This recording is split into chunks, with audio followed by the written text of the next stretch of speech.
Right. Do you have your mic there, Tom? Turn it on. You have to turn it so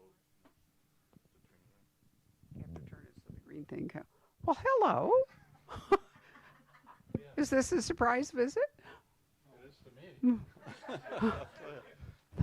How wonderful. It's great to see you. This is John Sanford sitting over here in the audience, so and his wife Michelle. So lovely to have you here. John's going to be in and out this spring due to some scheduling. Yeah, some interesting. Whoop, there it went.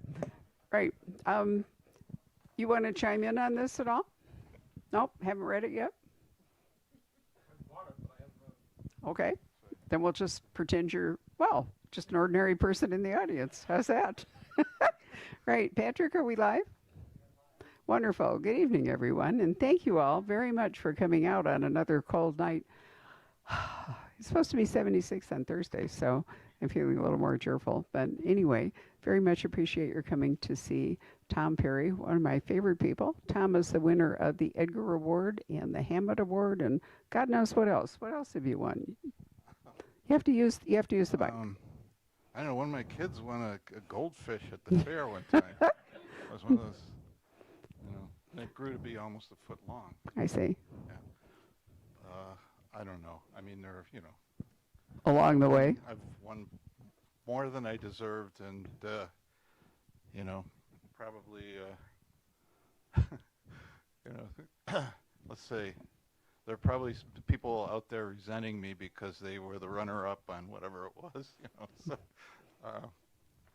let's see I don't know. It's just a lot of nice people have said good things. There's no helpful biography on this that I can crib from, so Yeah. so we're just going to go with that. In any case, Tom and I have been together for gosh, it's over 30 years now, isn't it? Yeah, we were just talking about that. I was today, Joe and I, after we got off the plane, and we went out to forage for food, and I was telling her about how the first time I came here, it was sort of midsummer, and I had a hard time talking a cab driver into driving me to Scottsdale. It was like it sounded like I wanted him to drive me to New Jersey, and but he did, and he sort of drove me up to this place, and it was not this store.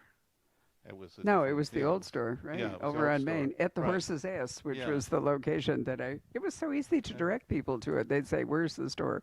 I would say it's at the Horse's Ass, which Yeah. it actually was. And I got out of the car, and it was, a balmy 113 or whatever it is at the temperature of in the summer. And I remember there were more people than you expected to come, so you kind of herded us all down to somebody's art gallery Hmm.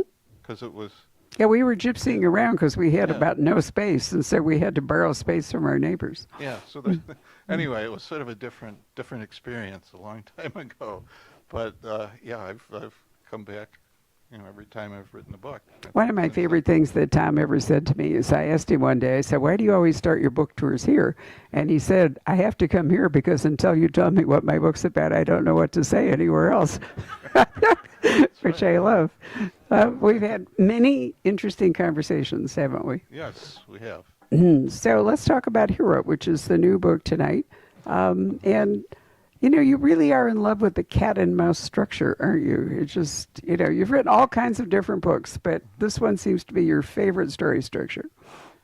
Well, I think the thing about fiction is it's got a lot in common with dreams.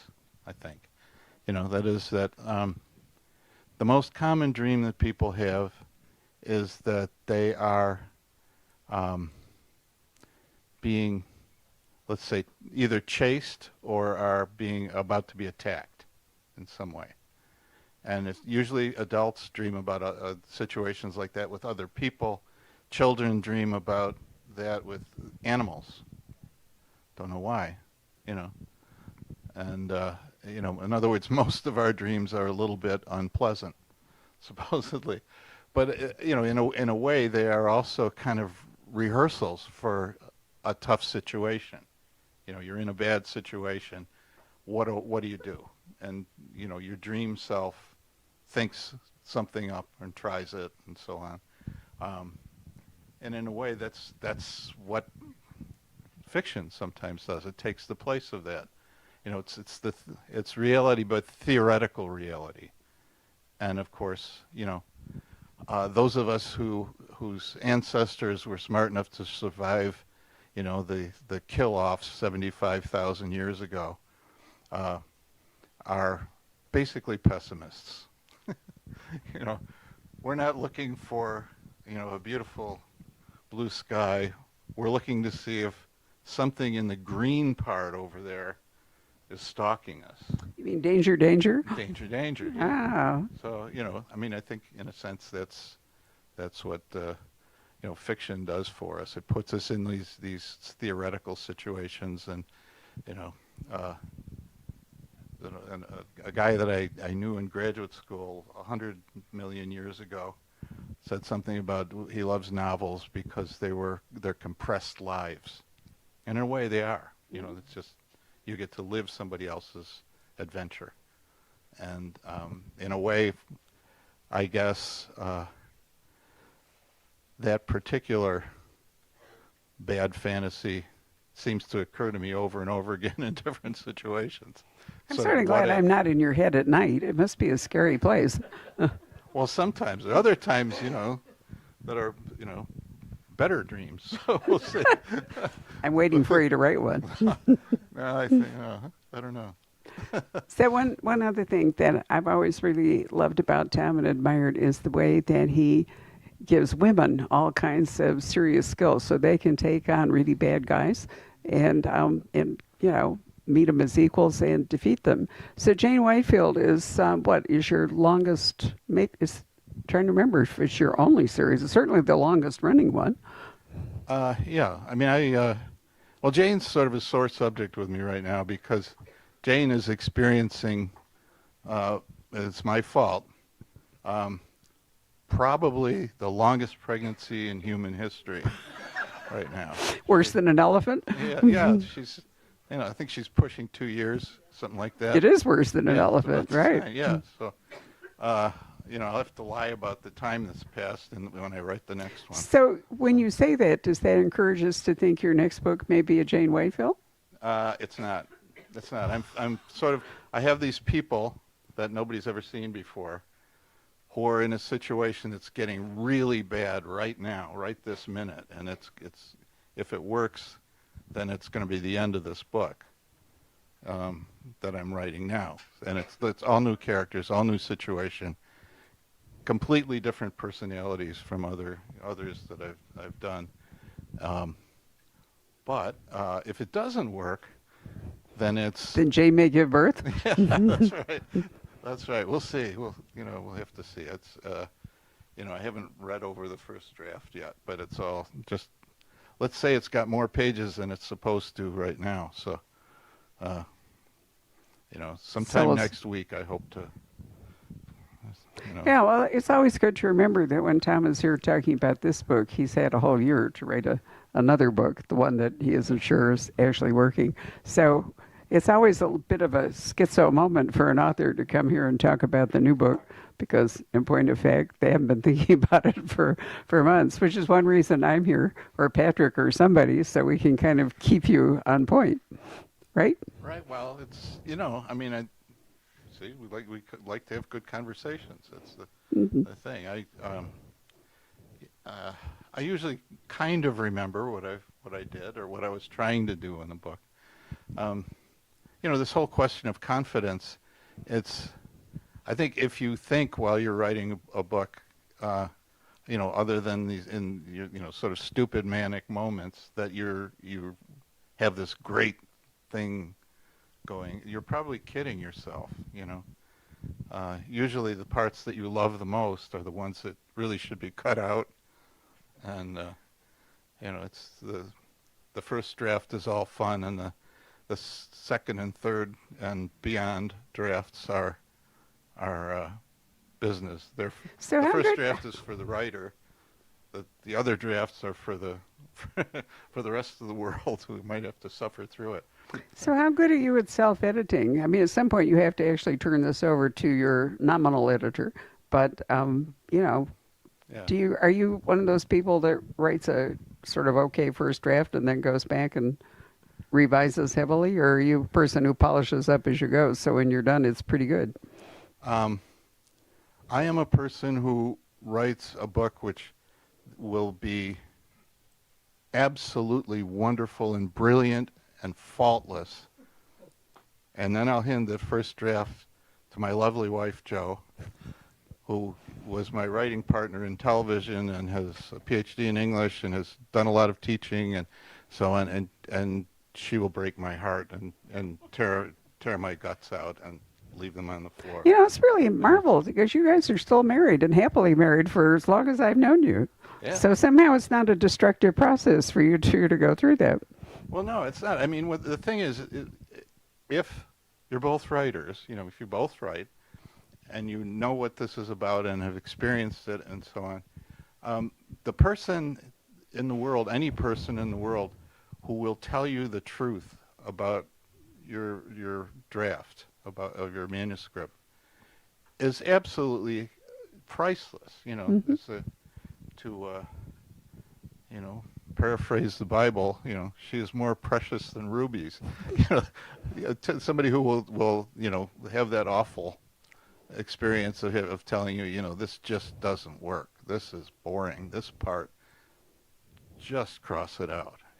But I spent 3 months on that. Too bad. So what we're doing here is preempting the question that usually comes at the end about what's your writer's process. So maybe what we should do is really talk about the book at hand and not how you wrote it. So tell us about Justine Poole. Well, I would say also that it seems to me that you do have a fairly low boredom threshold, which is one reason that instead of writing long sequences about anyone in particular, you're constantly going off and writing either standalones or... Oh, yeah. I mean, I think, it's great to be blessed with a short attention span because, then maybe you won't, bore your readers forever, this sort of thing. When I'm tired of it, I know that the reader has been tired of the scene since 2 pages back. So, I try to move it along to some extent. Well, it's like actually when you meet a friend, you're talking over a beer about something, and the person decides to tell you a story, and you've had the experience of just sitting there and thinking, I love this person, but I need another beer. yeah, just kind of speed it up. Speed it up. I don't need to know those details, that many details or whatever. I mean, so, you do try to set a pace for yourself. Well, the truth is that not everybody understands story structure, right? So, Well, I mean, we all tell each other stories. That's true. So, and we're all the hero of our own stories too, right? well, I don't know. Sometimes I've known people who are the villain or the victim of their own stories. One or Okay. the other. But So let's talk about Justine Poole, because this is the first time and possibly the last time we will ever meet her. Yep. Yep. That's true. Justine is a young woman who grew up in Los Angeles and was in a 3-person household with her grandmother and her mother and herself. And, it's essentially a household only of women, and they are wonderful people. They raise her well. They work terribly hard to get her through college, first at Cal State Northridge, which is close to where she lives in Los Angeles. And while she's growing up, she has to take jobs as she's going through school, as most people do. And she gets a clerical job in a security company called Spengler Nash, which is an old and very highly respected company that provides mostly services for basically rich people, who can afford it, private security, bodyguards, etc. And Justine, works for a while for this man Benjamin Spengler is the heir of the person who started the company, and people like her. People get along with her. She's smart. She works hard. At the point when she graduates from college and has these acceptances to graduate school, she is sort of tempted to keep working there, and she kind of graduates from the clerical part to becoming a bodyguard. And she, because the company trains people, and because most of the people who work in that business are either from the military or from police or, some group and have retired from there. There's a lot of people who can teach her how to do things and how to act and how to, carry out that work. And so what she ends up doing is sort of gradually working into the situation where she's the perfect bodyguard for primarily female clients who, want to travel, for instance, with a female bodyguard. She's a bodyguard in the sense that she's the person who guides you through a situation where, your fans are going to mob you if they know exactly where you're coming out of the building, and so you take the person through the others and exit from the building that nobody knows about, and drives her different places and kind of gets in the way if there's anything wrong. And she has the eyes. She's scanning. She's doing, looking for trouble at all times. And as the book opens, she's on one of these assignments for a female comedian who's going to a comedy club on Sunset Boulevard to try out new material. It's a surprise. She's going to sort of suddenly be announced and do 15 minutes of new jokes and things and disappear. And So it's a pop-up stand-up, right. basically? Yeah, it's basically what, it happens a lot in reality. But she's the person who kind of runs interference as she goes in and does this stuff. And she does kind of avoid a semi-violent incident in there through her ability to spot this stuff developing. And she then is on her, because this comedian has a TV gig, she has to be in makeup at 6 a.m. the next morning, which is the grim truth of being an actress. And so she ends up taking her home right after the gig. And as she is driving back to the office, her boss calls her and says, "Are you done? Are you done with Marcia Min right now?" And she says, "Yeah, she has a 6 o'clock call tomorrow." And he says, "Well, basically, I can't remember the exact words now, but basically, will you act as backup, because I've been acting as sort of watching over these important clients, this elderly comedian and his wife, who are philanthropists, and we're having a meeting at a fancy restaurant in Los Angeles, and it appears to Spengler's experienced eye that what's happening is there's these guys in a car who appear to be stalking them, or they're kind of waiting for them to appear, and he thinks it's going to be a follow-home robbery. So she says, "Where do you want me? Do you want me there, or do you want me to meet you at their house?" He says, "Go to the house." And so she goes to the house, and to her dismay, what happens is she's not just another person who is going to kind of add to Spengler's actually doing the job. She is there, and these elderly clients show up, and right behind them is this follow-home crew. And so Justine is alone. She's the one. She's got, and she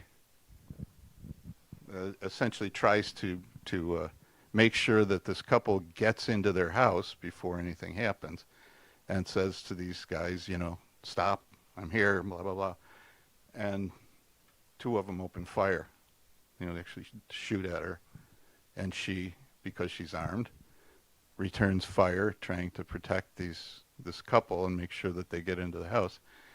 And unfortunately kills two of them.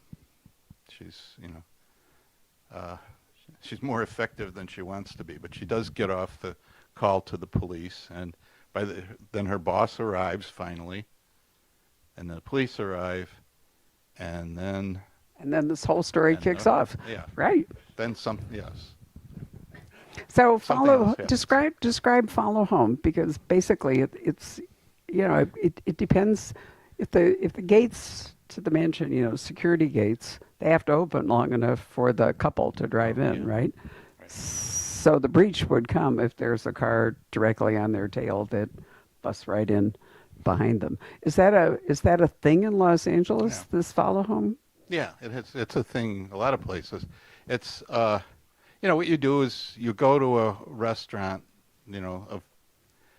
or hang out and where you can Or a watch nightclub people. or whatever. Yeah. Yeah, whatever. And the husband is wearing an $85,000 Rolex, and the wife is when they light the candle on the table, you can see the sparkle on all of her her jewelry and so on. And you say, okay, gosh, maybe those would be the right ones, or you see somebody who gets out of a Lamborghini and does a bad job of parking it and goes into the restaurant or whatever. These are people you want to watch, you want to follow. They're So potential. these are people who are conspicuous consumers, Right. and Yeah. basically show-offs, and they're the Yeah. ones who then incite, people to try to remove whatever it is they Right. have. Yeah, I mean, we've had all kinds of varieties of this kind of crime in Los Angeles for decades, but it's hitting a real peak now. There's a lot of this stuff, and the idea is that if you come in right after them, and there's nobody else around, and the other thing that's true of L.A. and other cities, particularly in the West, but all other cities, is that the richer people are, the more land there is between them and their neighbors. It's a lot easier, for instance, to follow somebody into a driveway that has 20-foot hedges and a iron fence than it is to stop somebody in a much more populated place, and you can do a robbery, and people have been killed at it and stuff. So Those people building on mountains in Paradise Valley are leaving themselves, open. Did you see today that the largest unimproved parcel in Paradise Valley, I can't remember how many acres, is,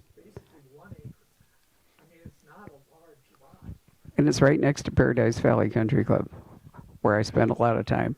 But nonetheless, I often wonder, there's a home near there where they paid something like $3 or $4 million just to drive, to create a driveway to go up to the top. But you're right that if you are living in that splendid isolation on top of the mountain, there's nobody really there to help you if somebody breaches your perimeter. Right. Yeah, and I mean, some places, a lot of people do hire security 24 hours, 7 days a week, but it's it's an opportunity to have a crime that you haven't seen in another book. That's basically what it is. And anyway, this gets Justine in incredible trouble, and which you can sort of tell from the title Hero. Part of the difficulty that she runs into is that becoming a hero, particularly a hero sort of semi-invented by the local media, is that attention is not going to be helpful to you, particularly if you've been in a criminal situation that's ambiguous, in which you might be the savior of these victims, but you might also be a murderer. And the police are not going to be sure until they've done their investigation. And while they're doing their investigation, one of the things that's going to happen is they're going to take your gun. And another thing that's going to happen is that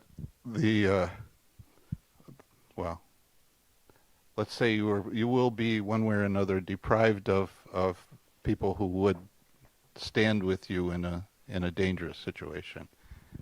And So basically what you're saying is that she is the hero, but therefore she becomes a potential victim.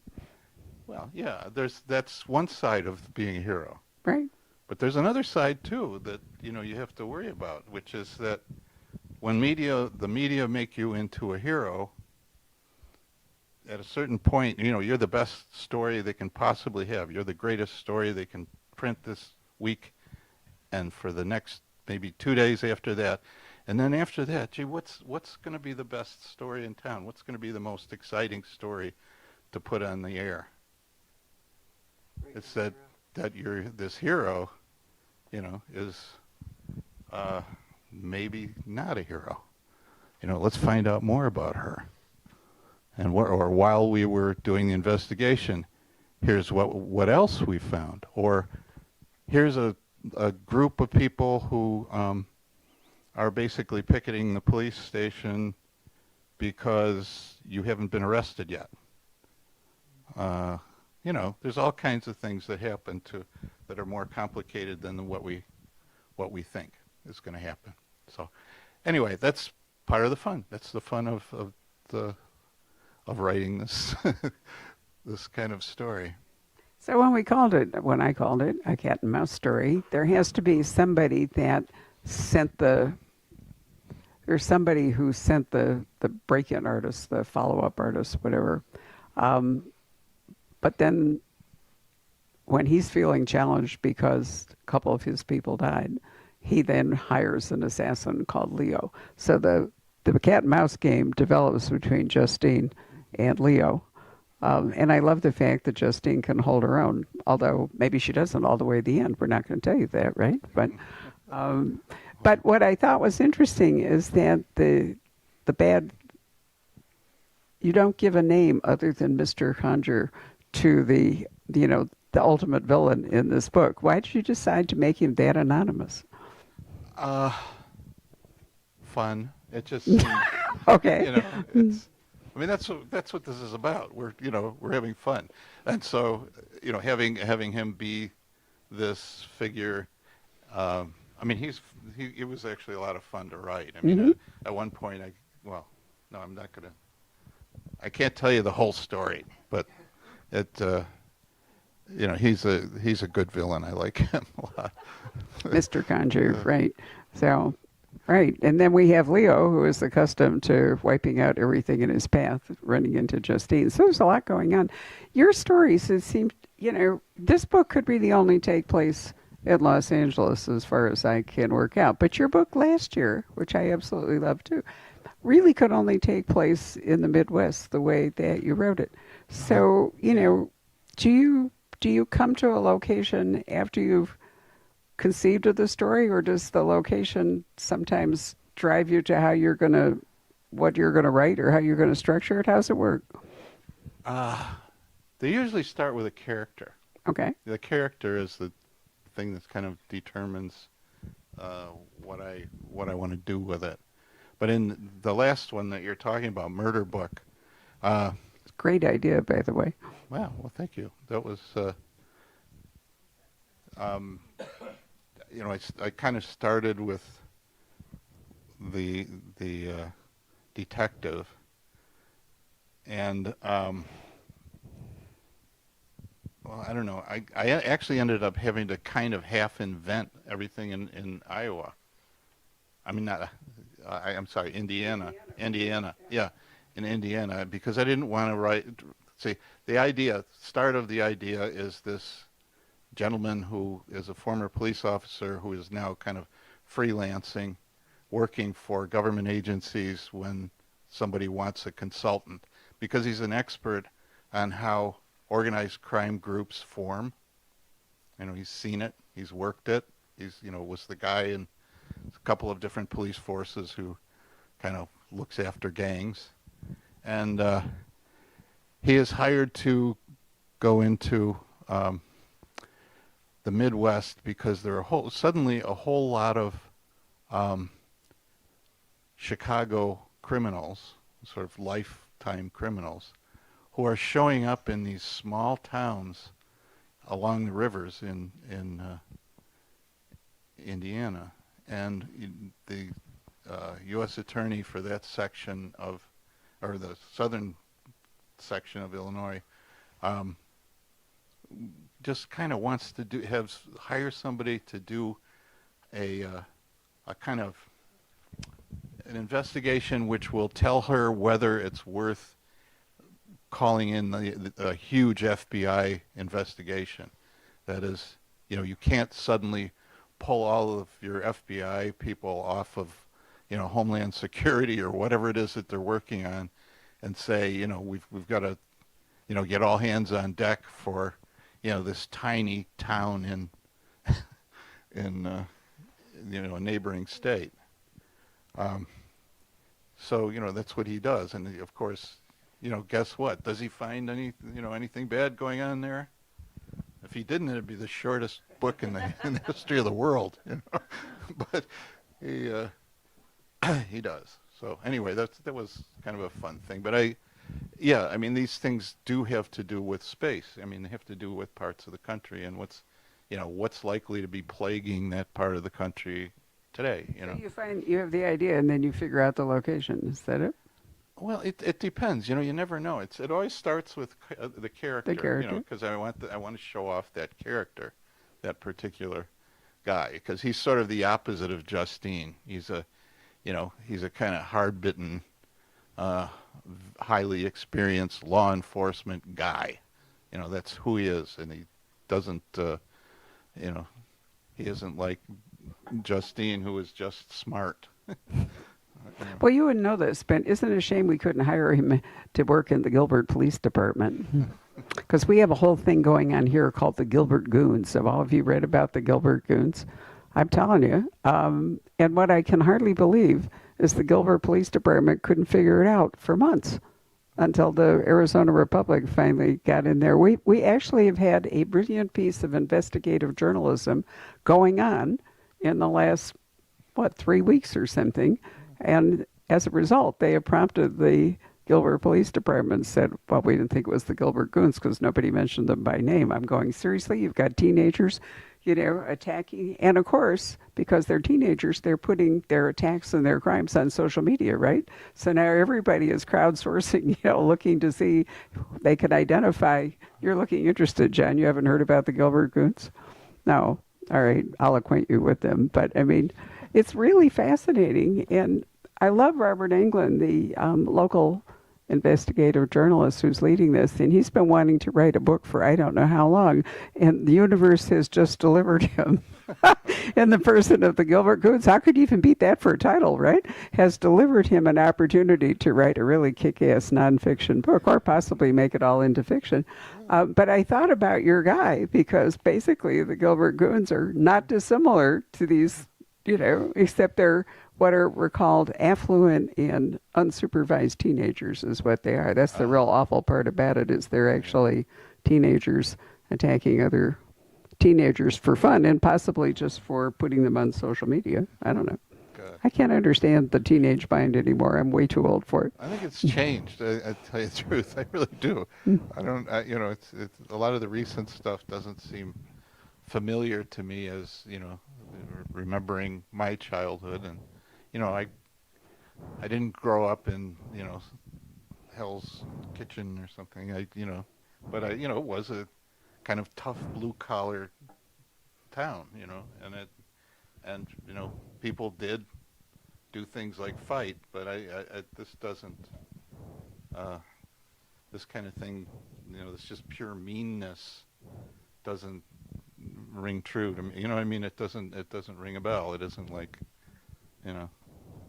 it always seemed as though if somebody was fighting, it was over something or it was about something, or, but. So in your past, you've written, and I can't remember the title, one of my favorite books you ever wrote was about financial crimes and insurance fraud in a small town. Oh, yeah. Does anybody remember the title of that one? It's one of I my. do somewhere. Death Yes, benefits, thank you very yes. much. It is Thank you. death benefits. Yes. Right. Oh, good. Well, it's still one of my Yeah. completely favorite books, but then, good. And then you have written a couple of extras about your very first character. He's what we had Oh, him yeah, now. yeah. There was, The butcher's boy, there's and then we four had of those, Metzger's dog, and then I'm trying in this most recent one, he's back in action again in the field. yeah. Well, it's. So you do have he's- sort of a second series, right? Well, yeah, yeah. It's just it's a series in a weird sort of way because there's an average of 10 years between each book, which Are you going is to make kind of Jane be pregnant that long? Seriously? go figure. You know, I don't know. That's I'm not the father, so you know, it's you know, it's just one of those things that kind of happens. You've done a certain thing, and I wanted to get to that point because that was something that Jane had wanted for all these years, you know, and it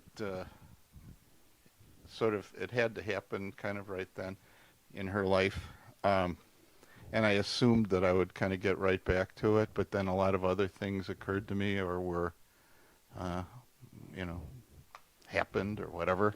So what would inspire you to bring back the butcher's boy, sort of time lapse? Did you want to write more about him, or did you have an idea and he was the right person, the right character No, to carry it? I wanted to check up. Every once in a while, I kind of get urged. I kind of get this urge to check up on him. What's he doing now? Right? You know, that sort of thing. How is he? You know. How's that going to work with the old man? Do you think that, is he a strictly one-off? I realized something. Yeah, it's strictly a one-off now, because once somebody else has touched it, it's like a bird. You know, they won't go back to the thing that the place that they used to have a nest or something because somebody's been there or touched it or whatever. You can't go back and undo the things that were added or changed or whatever. I don't know. Somehow I had actually written, I don't know, maybe 100 pages of You had. the next one. Yeah. But, then I saw the series, which, I liked. I really enjoyed it. I loved to see those people work. I mean, I just, I think the three main characters, but, Jeff Bridges and John Lithgow and Amy Brenneman, they're just so good. But the other people that they brought in were really good too, and I just enjoyed it so much, and they got so far off of what the book was that I actually was like waiting kind of eagerly to find out what was going to happen next. So right. you get unexpected kinds of pleasure out of this stuff, so that was something I wasn't counting on.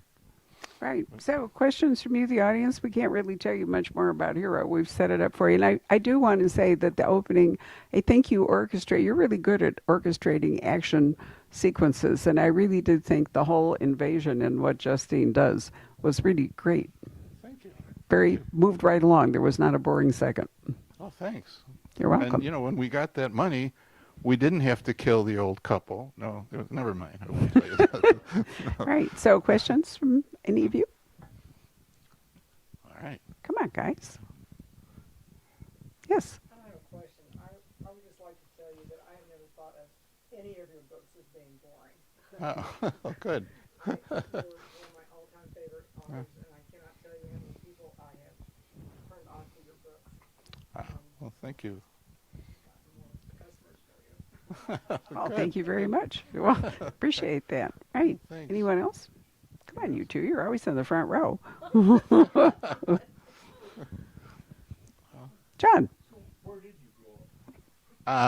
Tonawanda, New York, which is about halfway between Buffalo and Niagara Falls, on the Niagara River. So when you did the book in Indiana, which I read a year or two ago, I guess, last year, did you just make all that up? Yep. About the river and all that kind of stuff? And the Well, I mean, it was generic. I mean, I kind of made up the place because you don't want to say, I have bad things happen not only in these towns, but to them.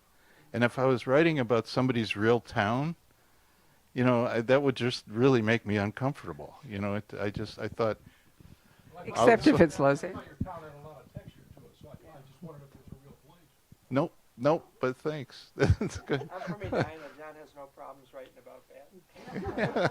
However, you'll notice that he could write about Los Angeles and everything in it with absolute authority and impunity. And Jane, of course, was hanging out around Tonawanda and Buffalo, you know, upstate New York. And you've written about Chicago more than once. So Chicago is a place that you obviously are comfortable in. So maybe if it's just a big city, you don't have to worry about pinpointing anything. Well, I mean, I sometimes lie about it. You know, I try to make it not like the real thing to some extent. But, you know, there are, Where's death benefits? places Isn't it in that- a small town somewhere? yeah, It's been a while since I've read it. but yeah. Right, but it is. It has to be a small town, or otherwise the entire, you know, plot can't work, right? Yeah, it's in New Hampshire, yeah. That was So- it, New Hampshire. Yes, sir. I'm curious, you know, you keep talking about character, and for example, Butcher's Boy is a very, actually, very sympathetic character in a lot of ways. I'm curious how you go from character to story, though. Do you have the story first in the back of your head, and then you Well, you know, I sort of. Okay, here's another thing that writing is like. It's like being a child playing. Do you remember when you're little kids, and you would be playing something, and you would become, like, you would be the, I don't know, the bad guy or the good guy or the whatever, you know, and you would play. It's almost like making up a play while you're playing, as a child. And in a way, that's what you've suddenly realized you've been doing as an adult writer, is that you kind of become each of these characters, and you think about what you would do in that situation if you were that person. And the rest of it comes from there. You know, it's each of these people would be presented with a particular kind of adversary or bad situation. And sometimes I choose it to find one that would be scary more to them even than to us. You know, I mean, it's personalized. It's something that is scarier to them, you know, because they know more about it than you do or I do. And they have been kind of practicing to handle that in their lives. Like, you know, there's a situation in Las Vegas in the original, the first Butcher's Boy, where, you know, he comes to get paid after doing some murders, and has been basically beaten up by some thugs in an alley, just as a coincidence. Like, he's a lone man, it's dark, you know, let's hit him with a brick, you know, and see what he's got on him. And that's a bad decision for those bad guys, of course, but it marks him. And when he shows up in Las Vegas to receive his payment from the middleman, everybody in that area who is sort of on the bad side of the law, you know, sees that he's shown up, he's there early, and that he's, you know, he's very evident. He's very evident. You know, when you see a man whose face has been all marred from a fight or something, he stands out. You don't want to stand out in that situation, you know. And so he realizes when people start to, you know, come to him and say, you know, what are you doing? What are you doing here? That kind of thing. He knows, as we don't know yet, that's somebody's trying to warn him. He's in mortal danger, you know. Don't do this, you know. Don't disrupt this. Don't cause trouble, because trouble comes to all of us if you know, that kind of thing. So, I mean, that's where the story comes from, that character, you know. If it were me, you know, if I had just, you know, bumped into a door or something, and I had a lot of marks on my face, and I were in Las Vegas in that same situation, I wouldn't be afraid of anything. I wouldn't be afraid at all, because I'm a different person, and I don't, you know, have that. But that character is the one that creates that situation. And you know, that's part of the fun, is you're playing that character, and then the reader gets to do the same thing. I liked your comment earlier. You said that basically you grew up down the street from where Jane Whitfield lives. Oh yeah, That's yeah, just yeah. what She you lives thought at when the. I reread 'em, so. She essentially lives at the end of the street where my parents lived. But you know, it's a different name for the town, and it's a different street, and it's, you know, a different name. But when I'm writing it, I picture those three houses in a row. You know, the one that her elderly neighbor inhabits, and the one that her grandfather and his friends built, and then the other one, which is, you know, has changed hands over the years, so it doesn't figure into the history of her family. But I mean, there's a lot of things like the furnace that's in the basement of her house that was decommissioned because it was a coal furnace, and has been replaced by an oil furnace, and she hides things in the ducts from the old decommissioned furnace. Well, that was the house that we lived in until I was a little kid, until I was about, I don't know, 6, something like that. That was a house that had been built in 1803. It was an old place. Which had those same stones to build the basement, and the bark on the tree trunks that were the beams that held up the floors in the house and stuff. All that comes from, you know, that's the furniture that's in your mind, your own mind, you know. But it seemed to fit who she would be, and it's, you know, I mean, the thing that was unusual about it is that in you know, in the East, there are very few places that are so completely easily related to the Native Americans who lived there, you know, because when the Revolutionary War ended, there were still something like maybe 10 to 15,000 Iroquois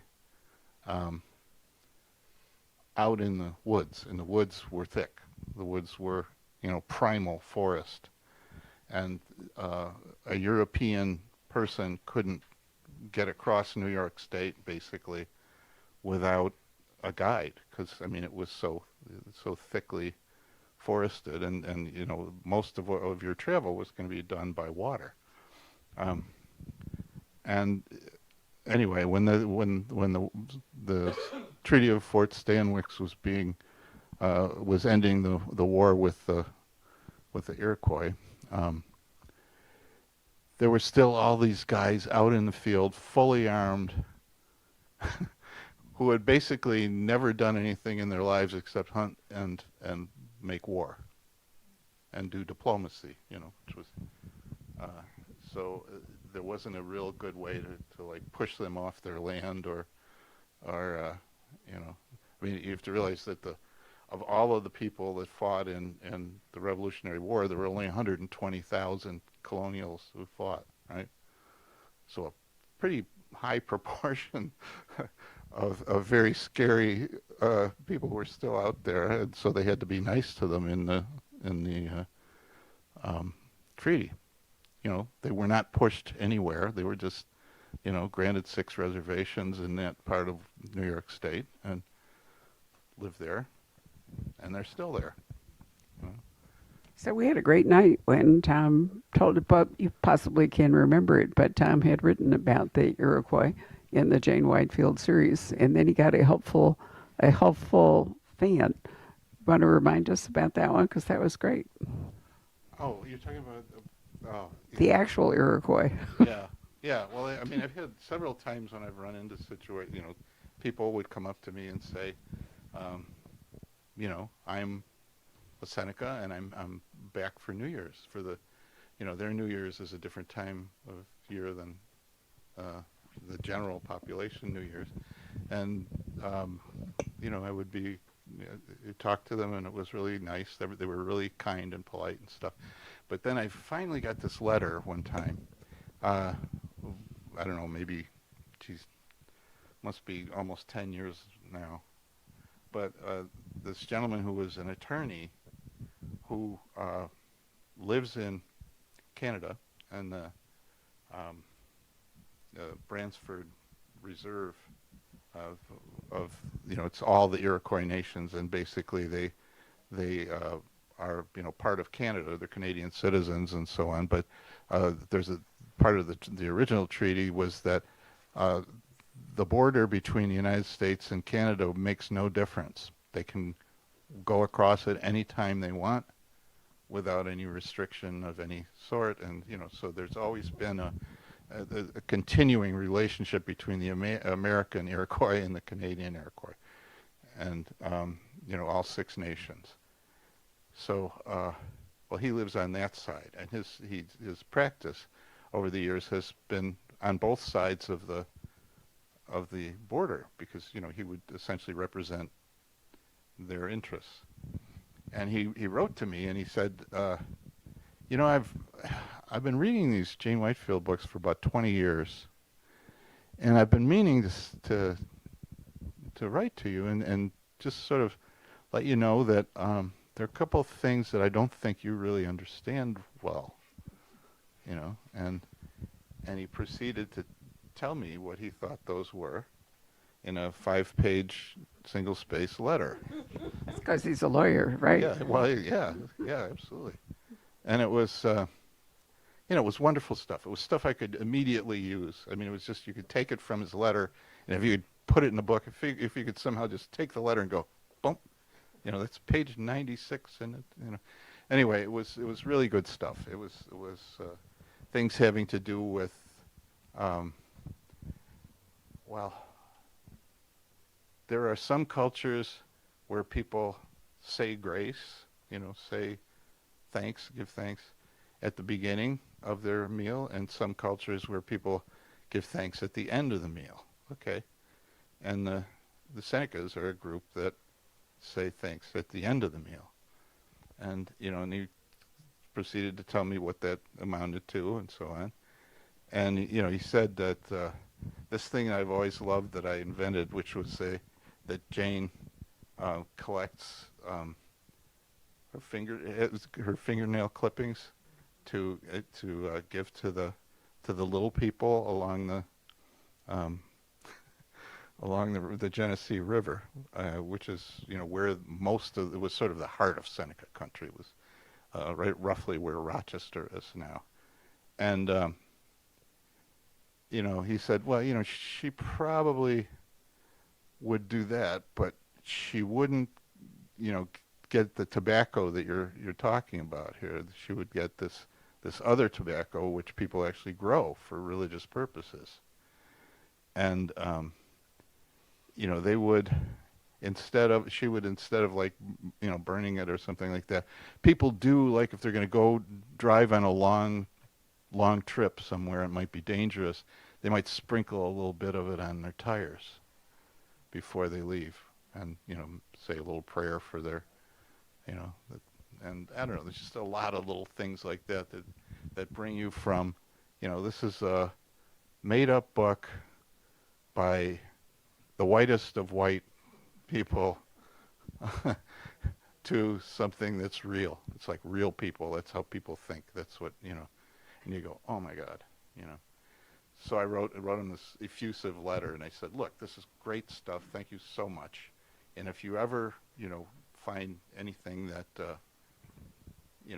that you see in a book of mine that's not authentic or isn't right, please just write to me and, please let me know.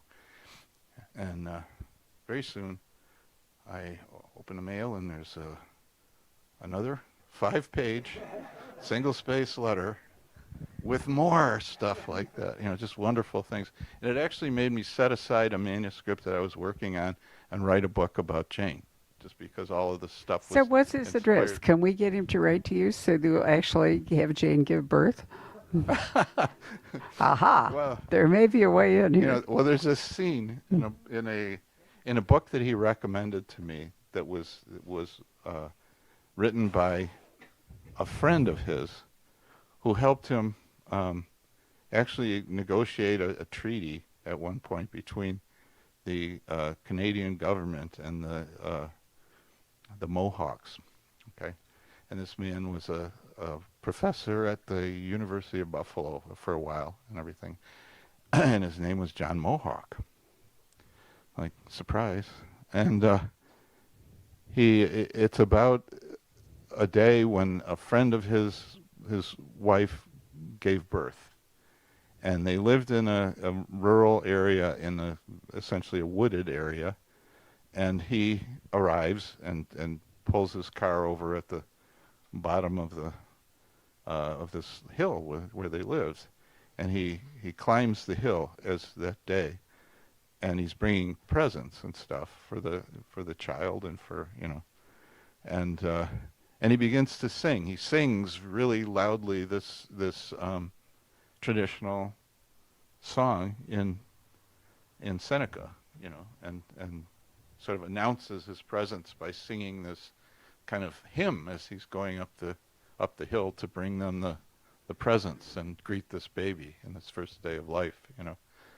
And I thought, oh my God, you know, this is another thing. Another gift. I kind of wanted to.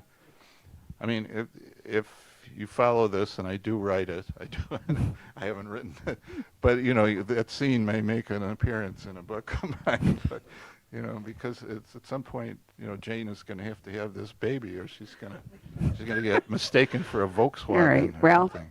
I'm torn because while your new idea sounds really great, I kind of hope it doesn't work. You're going to have Jane come and do something. Well, I thank you. Did anybody have a final question, or would you like to move to getting books signed? Hand? No? All right. Well, thank you very much. Let's give Tom a round of applause. And please feel free to line up over here. And Thomas said, fix your height so you can actually take a photo while you're at it.